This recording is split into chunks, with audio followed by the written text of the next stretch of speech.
Welcome everyone to this week's Fish Friday. Today we are on Fish Friday number 16 and we have a good one. This fish was requested by a very big part of the stream, Nick Starflame. If you could, please give him a follow if you haven't already. I'm going to be dropping his link to his Twitch down in the description of the video. So if you could, please go and hang out. Man plays a ton of Pokemon. But here's the thing, Nick Star from Australia. So I wanted an Australian fish. This is what he requested. The Barramundi. So the Barramundi, or scientific name Latus calcarifer, is part of the family Latidae, which is the lattice perches. So this is a sea perch, or another common name for it is actually the Asian sea bass. The Barramundi is found from South Asia to Papua New Guinea and northern Australia, so that Indo-Pacific region. The name Barramundi actually means large-scaled river fish. It actually comes from an Aboriginal word. It used to apply to different fish, and it's since been kind of switched over to mean these fish. As you can see, it has an elongated body form with a very a slightly oblique mouth. The upper jaw extends past the eye, so a big mouth when it opens. These can get up to about 1.8 meters or about 5.9 feet long, but that's pretty unheard of. Your average is going to be 0.6 to 1.2 meters or 2 to 3.94 feet, 2 to 4 feet basically. These come in with a max weight of 60 kilograms, about 130 pounds. So they can get pretty good size. They live in the demersal zone. So the demersal is just the bottom. So as you can see right here in this picture, it's cruising along pretty close to the ground. It's not way up high, the water. It likes to stay on the bottom. And as you can imagine, because of that, their diet consists of crustaceans, mollusks, smaller fish. So they're eating, crabs and snails and, smaller fish. Not necessarily small. They'll get any crustacean they can get their mouth around. In fact, they'll eat other Barramundi. One of the most interesting things about them is their reproduction. These are a catadromous fish. You can see here they're grouped together. I showed this picture a little too, but you can see the different color morphs. But these are catadromous fish, meaning that the fish actually mature in saltwater or freshwater. They mature in freshwater and then they migrate to saltwater to spawn, and in some cases to live. So think the opposite of your salmon that people think of, that are coming up from the ocean. These are staying in the rivers and then going down once they've matured. And what happens is at the start of the monsoon, the males migrate downriver to females in the estuaries or lagoons. Now I want you to keep in mind of that. The males migrate downriver to meet females in estuaries, lagoons. Now this also happens at the full moon or the new moon, when they start migrating downriver, because that's when your tidal difference is at its peak in a full moon or a new moon. The females will lay several million eggs each. Large females can lay up to 40 million eggs. So they lay out tons of eggs from there. But remember what I said about the males. The males are traveling down to meet the females. Now think about that. Why don't the females travel down as well to go with the males? And that is because this species is sequentially hermaphroditic. And what that means is that most of these individuals, most of the babies that are born out of an egg, they mature as a male. So most of your young fish actually will mature as a male, but once they spawn, they actually become a female. So they go up into the river and they're maturing as a male, and then once they get down and they spawn as a male, they then switch their gender to a female. So most of your larger individuals are therefore females.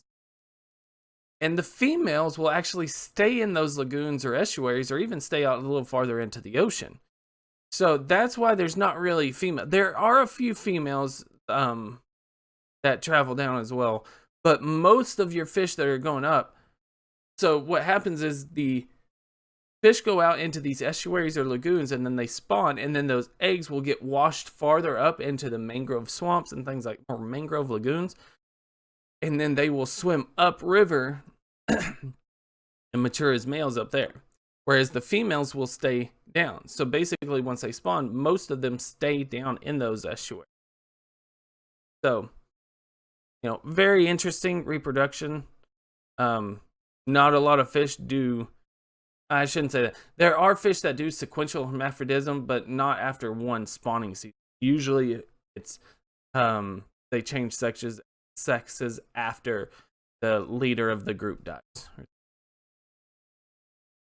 These are a highly sought after recreation fish. As you can see here, this picture, nice gold form. It's got this nice big mouth. Apparently, it fights really hard. There's recreational fisheries and guided fishes from Vietnam to Australia. And in Australia, actually, there has been a couple of successful populations done in freshwater, where they're doing catch and release. So they're catching the fish and then release. Brings in a lot of money. You can see it. One thing I didn't mention, and you can see right here, their first dorsal fin is heavily spined. These things are thick spine. Now they're also highly sought after as a health food fish. These have really come onto the market as a super healthy, very low in mercury sort of fish. And, most people think fish as healthy to begin with. This is just one of those that people say, oh, it's one step further. It's super healthy. It's, the best fish out there. There's tons of websites out there just dedicated to that. Now, I don't really know about the health aspect. What I do know is that the commercial fisheries are very successful. This fish reproduces quite readily. This is a euryhaline species, meaning that they can tolerate a large range of salinities. They don't care how fresh the water is. They don't care how salt the water. I mean, they do, but it's like they can be in pretty salty water or pretty fresh water, too fresh water, and maybe even very salty water. The only thing about them is they are very they can't adjust their body temperatures. They have to be in a pretty set temperature. But in a aquaculture, a commercial aquaculture facility, usually that's not that big of a problem to maintain temperatures. Now they are actually quite popular in the aquarium trade as well. When they're young, then they get big and people do not know what to do with it. Apparently they're pretty docile, meaning that, they're just kind of lethargic, just hanging out, having a good time, unless they decide they want to eat something. If they decide they want to eat something, apparently it's a lot of activity, high explosive power. So you can hand feed these, but they'll come to the top and just like basically try and jump out of the water. They're pretty active in their feeding, and they're not. That's why you can't keep them with anything smaller than themselves. You can't keep anything smaller than them in an aquarium.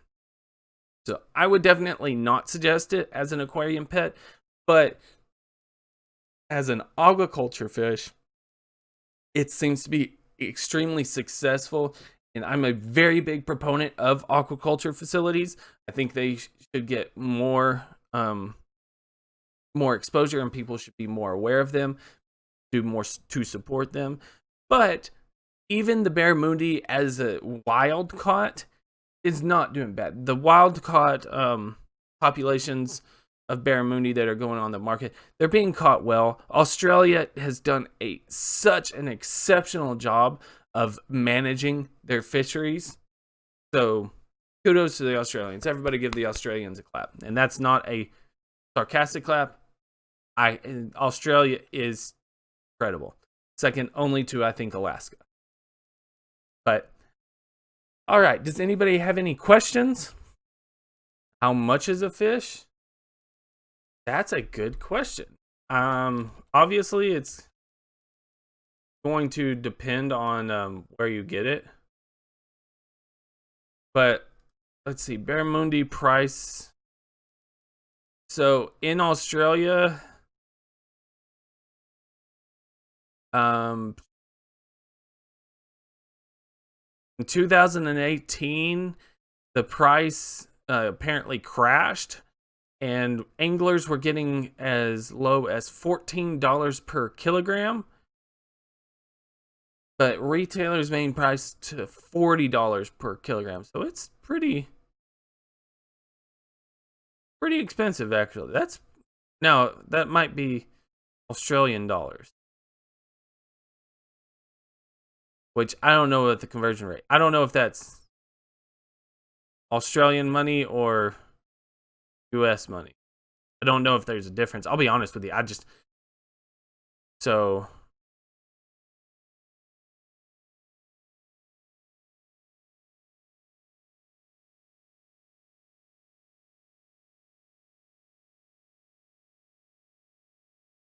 here we go. USA.